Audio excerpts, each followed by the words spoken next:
Hey everyone, it's Justin with Voices for Voices. Welcome to another episode of our show. Whether you're coming to us from Northeast Ohio, the United States, or another country, province, territory across this beautiful world that we call planet Earth. Thank you for joining us. If you can smash that subscribe button, if you can give us a big thumbs up, like, follow, share, uh, and subscribe, all those things are free to do, and we would greatly appreciate that. Help us get closer and closer and closer that we could one day uh, surpass helping 3 billion people over the course of my lifetime and beyond. That's what we're here for. That's the main mission is to help people at its central core. And it's because of you that we are well over 355 episodes. Uh, so thank you for joining us and bring a friend next time. It's as easy as going to voicesforvoices.org/podcast. Don't need an app. You don't need to pay for anything. All episodes are there for your listening pleasure.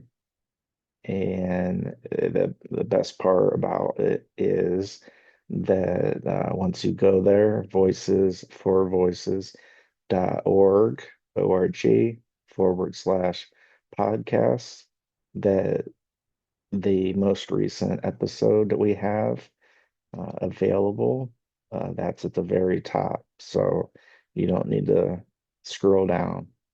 Uh, Now, if there is a particular episode uh, that you wanna find, you can definitely scroll all the way down, all the way to the very beginning, episode one.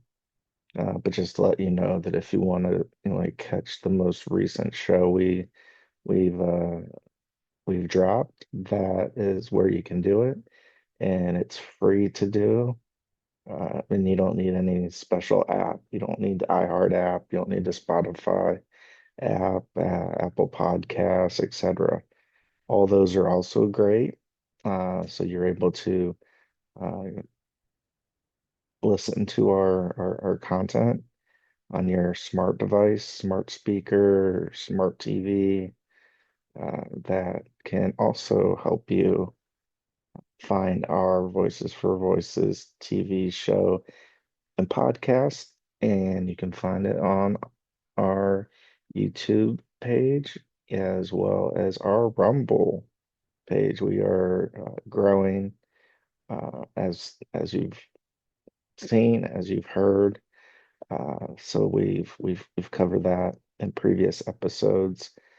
So we're going to forge our way forward a little bit. Um, and that's going to start with way back when 2016, 2017, uh, one of the symptoms that I was having was almost like vertigo, where would feel dizzy. Uh, a lot of it around lights at grocery stores, traffic lights, concert lights, strobe lights and that. TV, there's movement on the screen or screens. That was really bothersome for me. And in one way, I was able to augment that or augment that I was able to help myself in situations like that. There are, I'm sure you've probably seen, blue light blocking glasses, and so they block uh, that blue light that comes from screens that helps the screen keep our attention, and in some instances, causes us to be more addicted to our screen than what's actually going on in the moment. And so feeling dizzy, feeling like I'm gonna pass out, those are real things that I was dealing with. And and so I purchased, a few inexpensive pairs of these blue light blocking glasses. It doesn't block all the blue light, but it blocks a high percentage of it. Or so that's what the gimmick is.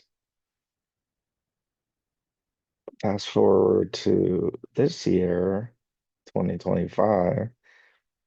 So we're just about up on 8 years from the time that occurrence was, and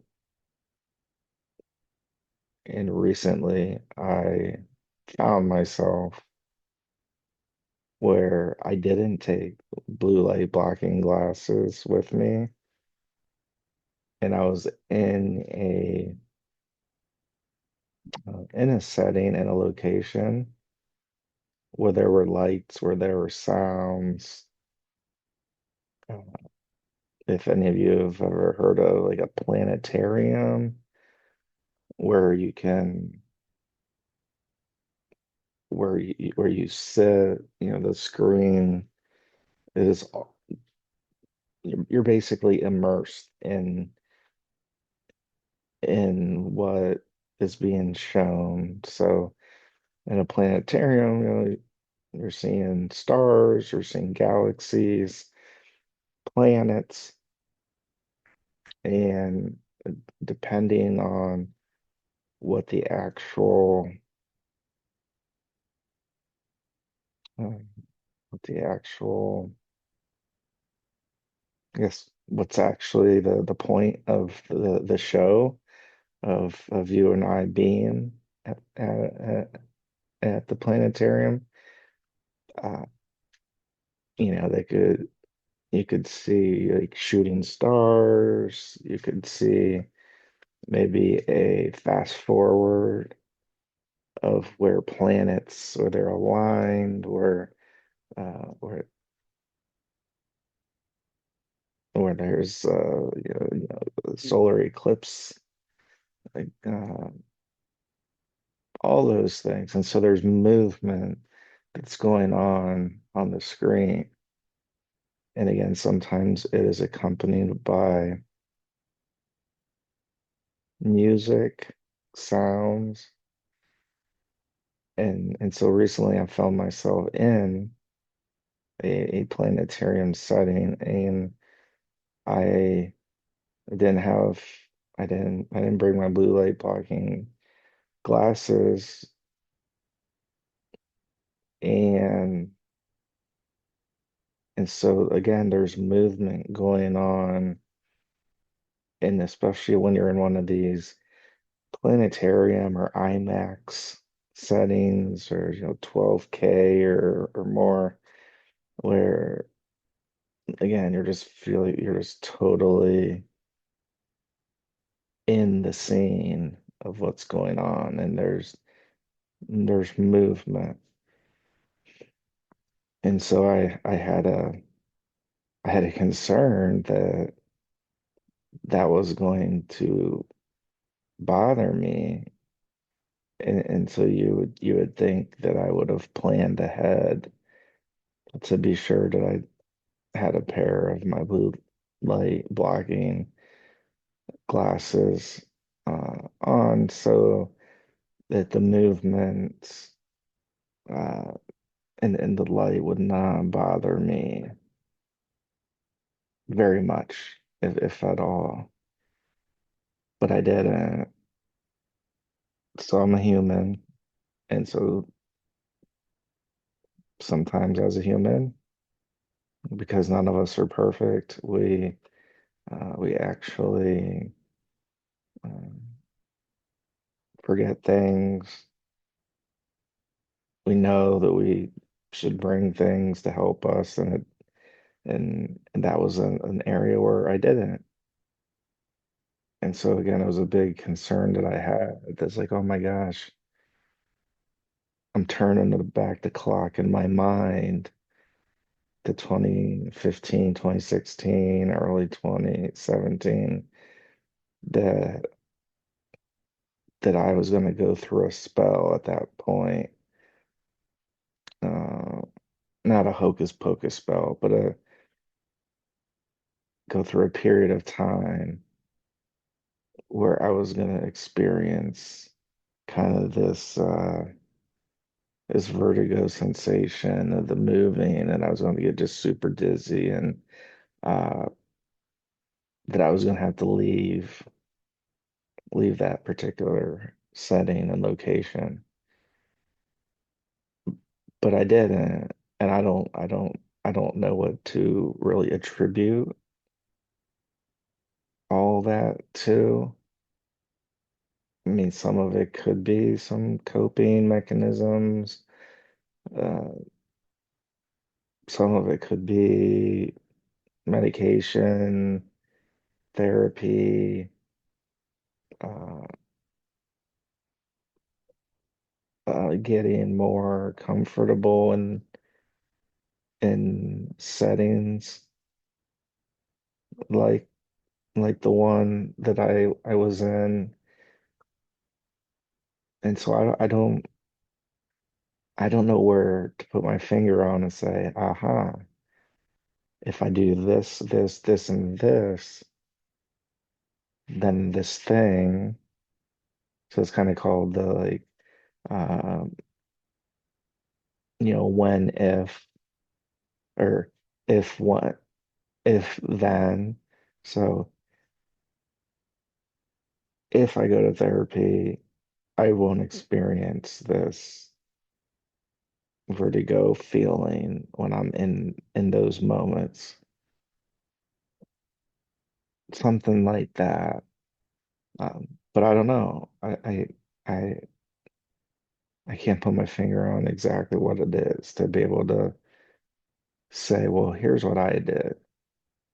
Uh, I mean, I am sharing what I do with therapy uh,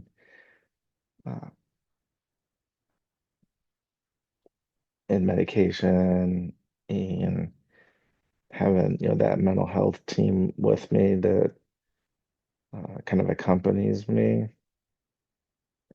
So I don't know. I don't know if it's a magical number of years of therapy, a magical number of or a magic number of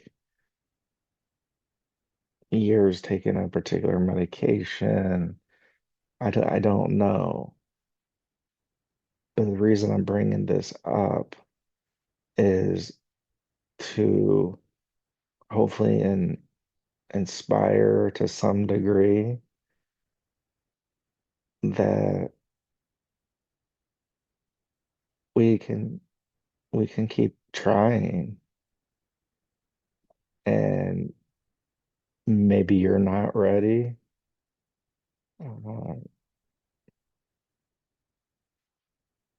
Maybe I wasn't ready, and maybe today was just a fluke. Like it it, it happened to be okay, or when I did that.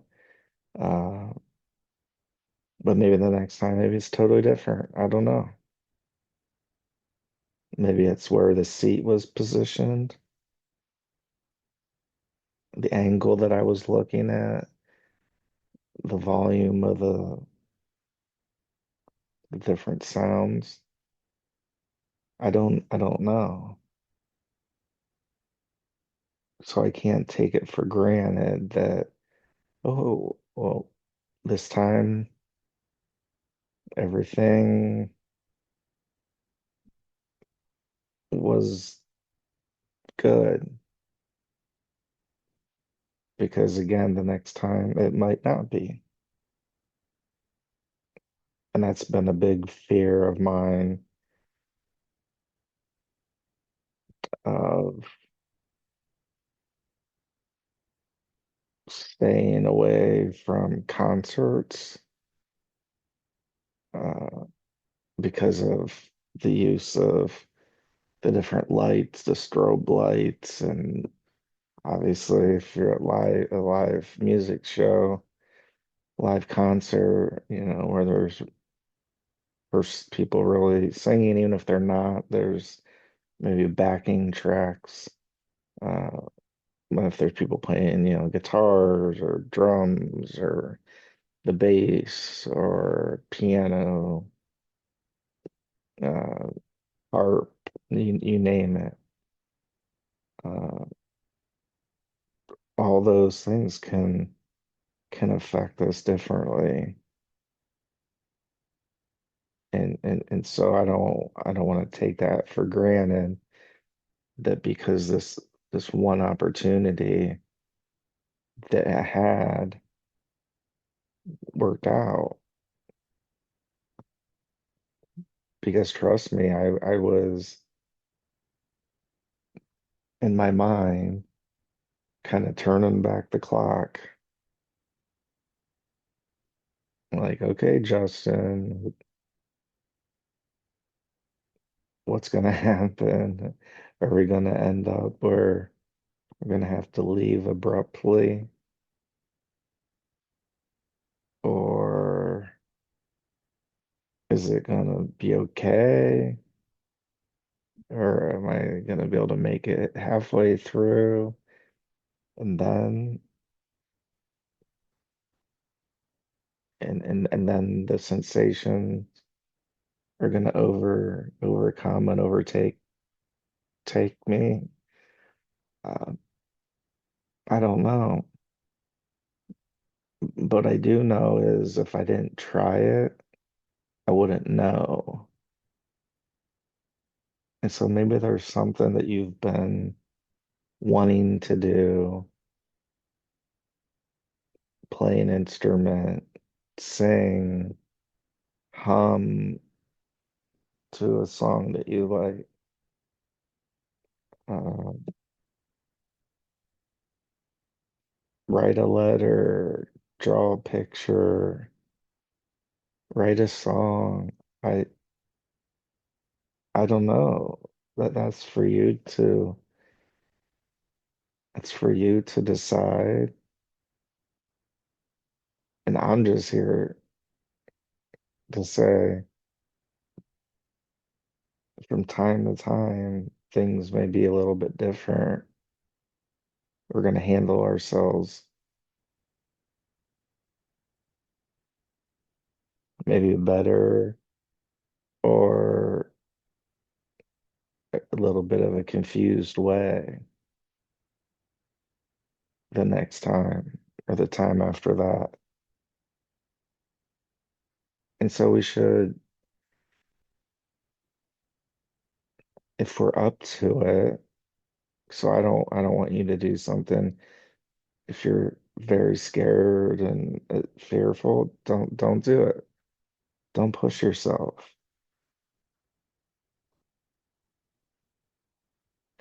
If if you want to try for a short amount of time. Who cares if you're not there the whole time? You don't have to explain it to anybody. Maybe it'll work out where you'll be able to be there or do the thing all the way through. Or maybe not. That's okay. So what are some things that I can recommend if, we're talking about like attending, I don't know, attending a movie, a planetarium experience, a concert. one thing that I like to do, if possible, is to have an end seat. So, right, let's just say there's 5 seats and they're numbered 1, 2, 3, 4, 5. And then there's a row in front and there's 5 seats. 1, 2, 3, 4, 5. And behind us, there's 5 seats. 1, 2, 3, 4, 5. So seat numbers 1 would be an aisle seat, and seat number 5 in this hypothetical would be a numbered seat. And so even up till now, that's one thing that I look for if possible. Sometimes it's not possible. Sometimes it is. If it is possible, I kind of scope that out. Or if I need help, I'll ask somebody. Because sometimes you go to these planetariums and some of these concerts, so there's not a whole lot of light. So, asking an usher or somebody to help you, or when you're maybe buying tickets and purchasing, whoever's helping you, or if you're doing it yourself, you're able to see where the aisle seats are. And that way, if you have to get up for any reason, it's less of a distraction. You don't have to worry about it. You don't have to worry about it anyways. But this just makes it a little easier for you and I to get up and go out if we need to get some fresh air. And if we have to stay out in the lobby, the hallway, for the remainder of whatever we're there for, so be it. There'll be another, there'll be another chance, another time.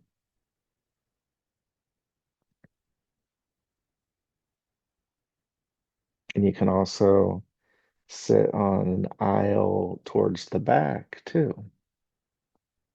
So then that makes the distraction of all these people are looking at me and they're gonna see me and they're gonna know exactly that my anxiety or whatever we're thinking. Don't worry about that. It's easier said than done. I know. Trust me, been there, done that. And I still gotta work through it.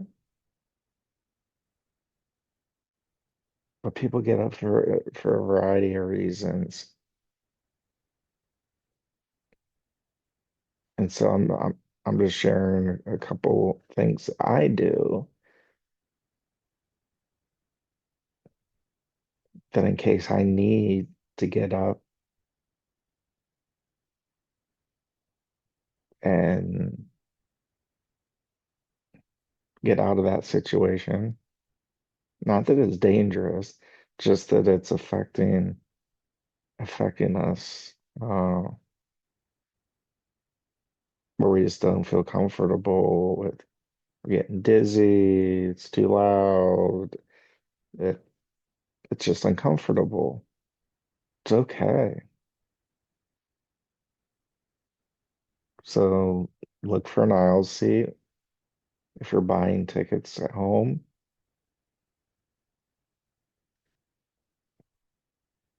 If it's a general admission type of setting where there's no reserve seats, maybe maybe arrive a little bit earlier than when the doors open to the venue.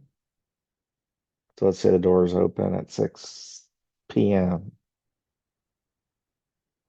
Maybe we get there at 5:30 or 5:15.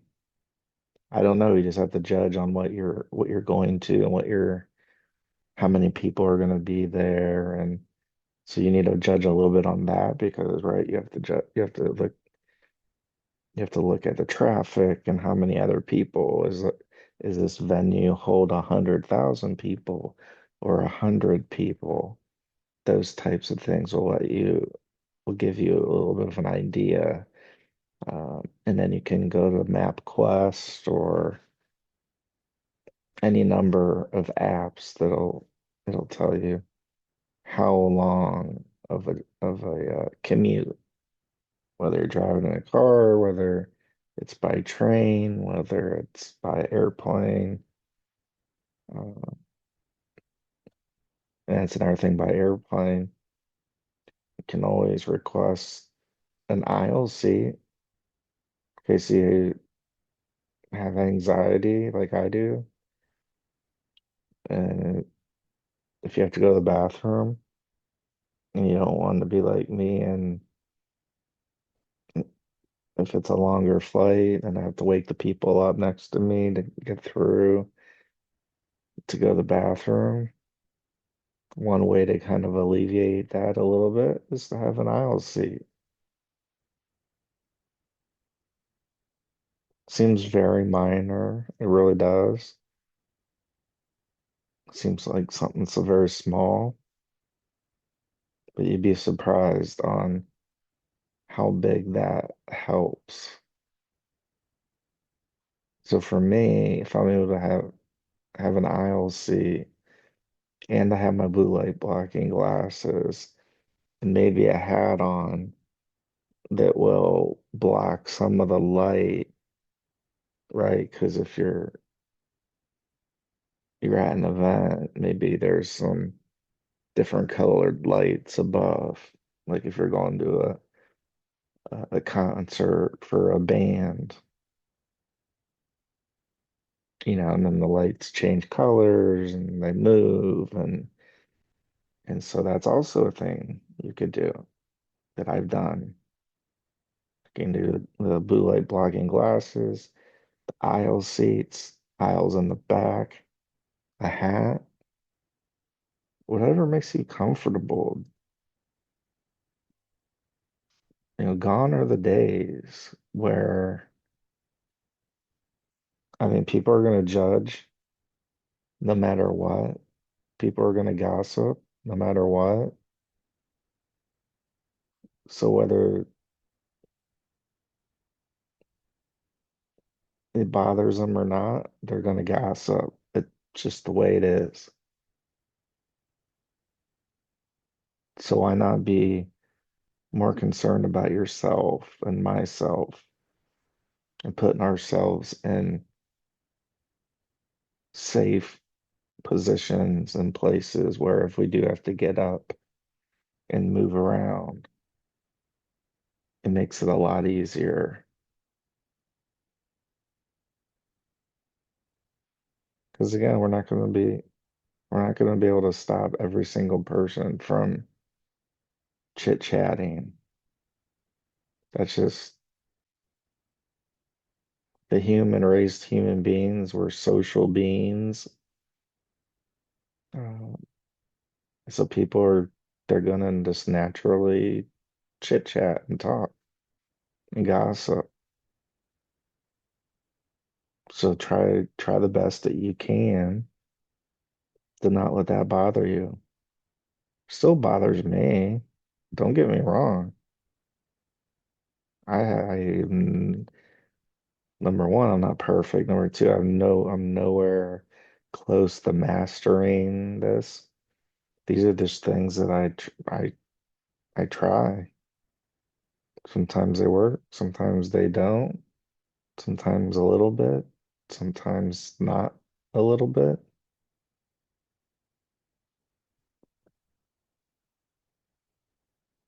But if you go ahead and, just take small steps, maybe watch a show on if you're able to on TV or listen to the music to get an idea of what instruments are going to be played and how loud the, the music's going to be played, just to familiarize yourself a little bit ahead of time. Again, these are all little things, but they're little things that have the potential to really help. And again, as somebody has mental illnesses and these situations do bother me sometimes a lot, even if I plan every little thing that I can, sometimes it still bothers me and it still makes me uncomfortable. And that's okay. The more we're okay with ourselves and we're just confident that if I need to go to an exit, I know where the exit's at. If I need to go to the bathroom, I know where it's at. If I need help, my guardian, my parent, teacher, that I know where they're at. So if I need to get their attention, I can get their attention and then have an idea of where the bathroom is at, um, where the exit door is. Uh, Exit doors are just good to know no matter what, where those are at in case there's an emergency.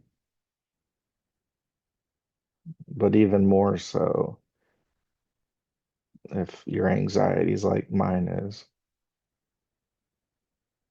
Because if you're like me and you go through anxiety and a panic attack, our minds don't really work very well when we're going through those panic attacks. So like when we're in the moment of a panic attack, people say, go to the exit or, go, if you got to go to the bathroom or get fresh air, you go over here. That's why it's important to practice while we're not anxious, while we're not so, so uh, yeah, we're not so anxious and in a panic attack, so that if we are in a panic attack, we know exactly, like, even if our mind's only working at kind of half capacity, which just may mean that 50% of it is just taking care of the panic attack, but that other 50%, we go, oh yeah, it's to the left. So let me look to the left and let me look for the exit sign and go that direction.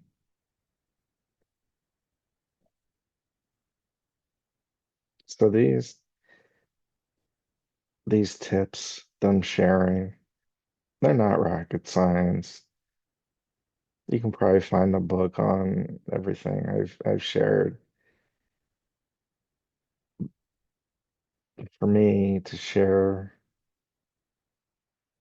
like actual real things that happen to a real person, myself, and they continue to happen, sometimes it still overwhelms me. And I have panic attacks that very much overwhelm me. And yet there's sometimes that they don't. So find what works for you. If you have to write it down, write it down. Put it on a note card. Put it on your phone. Put it on a sticky note. Put it in your purse. Put it in your wallet.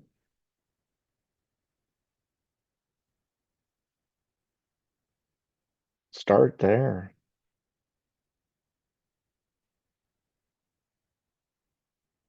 So thank you for joining us on this episode. Give us a big thumbs up. Smash that subscribe button. Share, follow. Give us a comment. Reach out. Let us know what you like. Let us know how we can improve. Let us know if you'd like to be a a guest on a future episode of the show. And let's celebrate the voices in all of us. And until next time, this is Justin from Voices for Voices. And like always, be a voice for you or somebody in need. Goodbye. We'll see you next time.